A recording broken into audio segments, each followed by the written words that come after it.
ठीक है सर।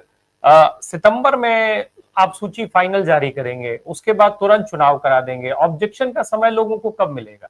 कागज पत्तर की जहां तक बात है, एक एक कागज हासिल करने में कितना समय लगता है, ये किसी से छुपा नहीं है।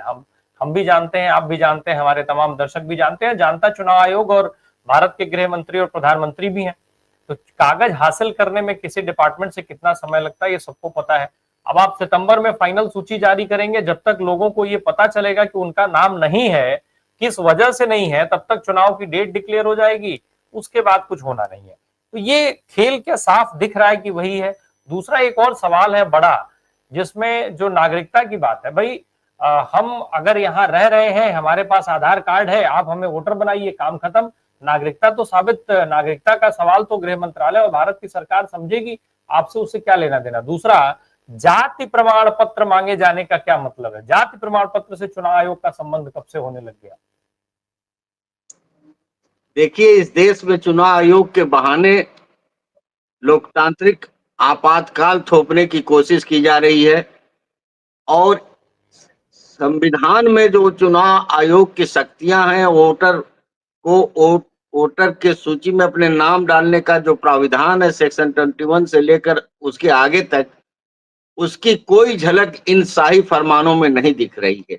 इनका कुल खेल ये है कि इनके पास 40-45 लाख फ्लोटिंग वोट्स हैं, जो हरियाणा से होते हुए दिल्ली क्रॉस करते हुए महाराष्ट्र तक पहुंचे हैं। इनको चुनाव जीतने के लिए बस इतना ही एक्सरसाइज करना है कि 40-50 लाख वोटर लिस्ट से नाम कटवा दें किसी न किसी तरह से। आज भी मैं इस पैनल के सामने पूरे विश्वास के साथ कहता हूं कि ईमानदारी से ईवीएम पर मतगणना हो जाए तो बिहार और दिल्ली और महाराष्ट्र में जो विपक्ष में बैठी है पार्टी, वो सत्ता में बैठ जाएगी। ये पूरा का पूरा लोकतंत्र के गला घोटने के लिए इसलिए भी घबराहट हो गई कि पहली बार सारे के सारे, जिनको सरकारी हम लोग कहते थे एजेंसियां जो चुनाव की भविष्यवाणी करती हैं और तमाम एनालिसिस करते हैं, C voter, X voter, D voters, सब एक तरफा बोल रहे हैं कि महागठबंधन जीत रहा है। सब एक तरफा बोल रहे हैं कि मोस्ट पॉपुलर चेहरा चीफ मिनिस्टरशिप के लिए बहुत अंतर से वो तेजस्वी यादव हो गए हैं। तो अब इस एक्सरसाइज के जरिए, क्योंकि मैं देखिए संविधान और वकील तो उलझा देते हैं व्याख्या में। माननीय अनिल सिन्हा जी का जो लेख है नवभारत टाइम्स में, उसको सबको पढ़ लेना चाहिए। बहुत साधारण और सरल शब्दों में इस पूरे साजिश का पर्दाफाश उन्होंने किया है कि चुनाव के जरिए और वोट के जरिए और बैलेट पेपर के जरिए इस देश में कैसे तानाशाही लादी जा सकती है। ये मौजूदा सरकार का यह संकल्प पत्र है और ये शुरुआत अभी नहीं हुई है। सेशन जब 1 मेंबर इलेक्शन कमीशन थे और जब उन्होंने प्रधानमंत्रियों और गृह मंत्रियों और स्टेट के चीफ मंत्रियों के नाक में दम कर दिया था, तो उनको शक्तिहीन करने के लिए इन्होंने मल्टी मेंबर कमीशन बनाया। उसके बाद जब सेशन के जाने के बाद इनके आदमी होने लगे तो इन्होंने कॉन्स्टिट्यूशन में अमेंडमेंट करके चेयरमैन को तो उतना पावर दे दिया है कि जो चीफ इलेक्शन कमिश्नर है उसको हटाने की वही प्रक्रिया जो हाई कोर्ट के जज की है। आप देख रहे हैं कि इलाहाबाद के 2 जजों के खिलाफ कितना माहौल बन रहा है, लेकिन इम्पीचमेंट होता हुआ नहीं दिख रहा।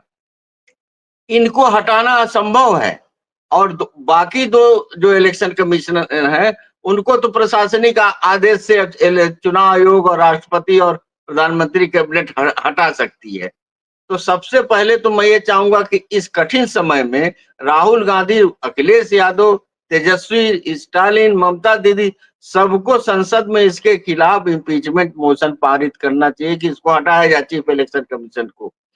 अगर चीफ इलेक्शन कमीशन को कमजोर करने के लिए या डेमोक्रेटिक बनाने के लिए, ट्रांसपेरेंट करने के लिए सुप्रीम कोर्ट ने एक जजमेंट दिया कि जो 3 लोगों का जो कॉलेजियम होगा उसमें एक जुडिशरी से आदमी होगा, ताकि एक तरफा बहुमत न हो। 2 ऐसी मीटिंगें हुई जिसमें एक में खड़गे साहब रहेंगे, राज्यसभा के जो अपोजिशन लीडर, एक राहुल गांधी, उन लोगों ने कहा कि ये मीटिंग है ही नहीं, ये तो आप तय करके आए हैं, हमारी राय का कोई मतलब नहीं है।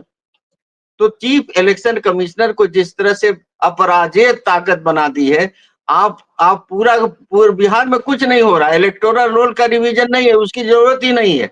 अनिल जी ने तो अपने लेख में लिख दिया है कि ऑलरेडी वो रिव्यूड था, उसकी कोई आवश्यकता ही नहीं थी।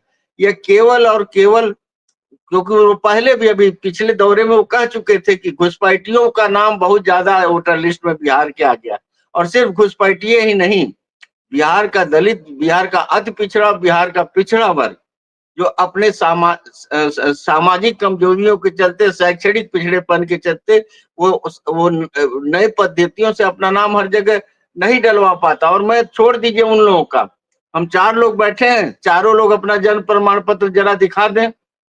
हम चाहते हैं कि इलेक्शन कमिश्नर के जो 3 इलेक्शन कमिश्नर हैं वो इंटरनेट पर अपना जन्म प्रमाण पत्र अपने वेबसाइट पे लोड कर दें। मोदी और शाह मिला के पूरा कैबिनेट अपना बर्थ सर्टिफिकेट लगा दे तो मैं जानू।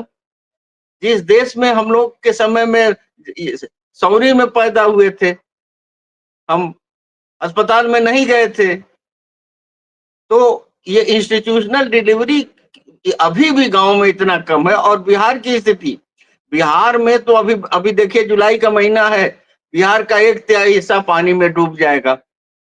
कोसी, गंडक, घाघरा, पता नहीं कितनी नदियां बिहार में शोक बन के आ जाती हैं। उन लोगों का क्या होगा? वो कहाँ रिव्यू कराने जाएंगे, कहाँ एप्लीकेशन देने जाएंगे? जो आप कह दी हैं कि वोटर लिस्ट जो हमारा आधार कार्ड से जुड़ा है, जो पैन कार्ड से जुड़ा है, तो ये नया प्रमाण पत्र क्यों मांगा जा रहा है? और कहाँ जाति का मसला? रिप्रेजेंटेशन ऑफ पीपल्स एक्ट की किताब मेरे हाथ में है, कहाँ लिखा है कि आप अपने जात की भी घोषणा करनी पड़ेगी? तो ये टोटल एनआरसी के स्टाइल में। और एक और बड़ा सवाल है जो सर ने कहा था कि अब अगर ईमानदार होता तो करीब करीब, देखिए माइग्रेशन सबसे ज्यादा बिहार से होता है, इसीलिए सारी दुनिया, सारे भारत का वोटिंग परसेंटेज 66% है, और बिहार का आज भी 56% एवरेज आ रहा है। क्योंकि 3 करोड़ जो अनिल सर ने जो अपने लेख में लिखा है कि 3 करोड़ लोग माइग्रेटेड है, बाहर रहते हैं। अगर इसके अंदर दम होता, अगर ये लोकतंत्र का रक्षक होता चुनाव आयोग, तो ये नया एक कंसेप्ट लाता कि हम माइग्रेंट वोटर को जो है वो पोस्टल बैलेट का अधिकार देंगे। हमारे सेना के जवान, हमारे केंद्रीय सेवाओं में काम करने वाले लोग पोस्टल बैलेट से अपना वोट देते हैं, तो माइग्रेंट वर्कर्स को भी ये अधिकार मिलना चाहिए कि उनको चिन्हित करके, उनका इलाका चिन्हित करके उनसे उनसे वोट डलवाया जाए। 2 करोड़ वोट जो है हर साल बिहार में इसलिए नहीं पड़ता। और किनके वोट होते हैं? कौन लोग कलकत्ते की ट्रेन पकड़े थे? कौन लोग सूरत की ट्रेन पकड़े थे? कौन लोग बंबई की ट्रेन पकड़े थे? वो सारे गरीब परिवार के लोग थे, जिनका खाना नहीं जुटता, जिनके पास अनिल सर की तरह से जमींदारी नहीं है, जो इनके यहाँ खेतिहर मजदूर थे, अब उनका काम नहीं मिल रहा है तो दूर जा रहे हैं।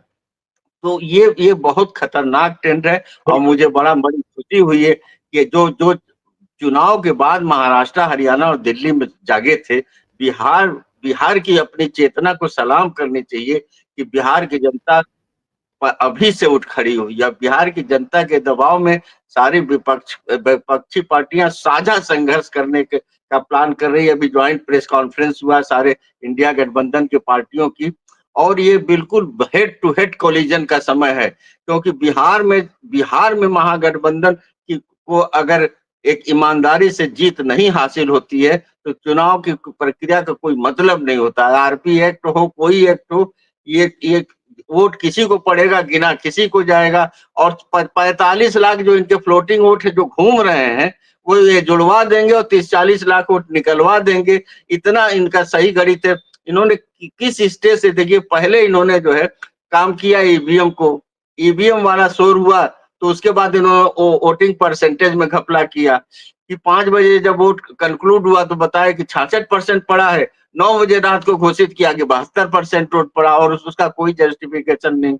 अब उस पर हो हल्ला मचा, तो अब कह रहे हैं वोटिंग का रिव्यू करेंगे। बिहार के वोटिंग का रिव्यू, और पिछला रिव्यू 2 साल में हुआ था, और रिव्यू करने में आप उन शर्तों को मांग रहे हैं जो शर्त देना असंभव है एक पिछड़े। आप बिहार की लिटरेसी रेट क्या है? बिहार में कौन सी जातियों की? हमारे उत्तर प्रदेश में अभी घुमंतु जातियां हैं, अभी मुसहर हैं, राजभर हैं, निषाद हैं, इसमें 80% लोगों के पास घर भी नहीं है। आज यहाँ है, कल वहां है, कल परसों वहां है।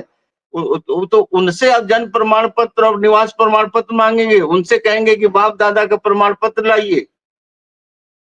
ऐसे ऐसे गांव है जहां पर हर साल एक ही बर्थडे होता है पूरे लड़के। प्राइमरी स्कूल में उस साल जितने बच्चे जाते हैं सब 1 जनवरी वाले पैदा होते हैं, और हर साल वही 1 जनवरी वाले ही बच्चे पैदा होते हैं। इस तरह ये हम लोग की सांस्कृतिक शैक्षणिक स्थिति है। ऐसे में मोदी जी जो खुद पढ़े लिखे नहीं है, वो शैक्षणिक प्रमाण पत्र मांग रहे हैं, जाति प्रमाण पत्र मांग रहे हैं।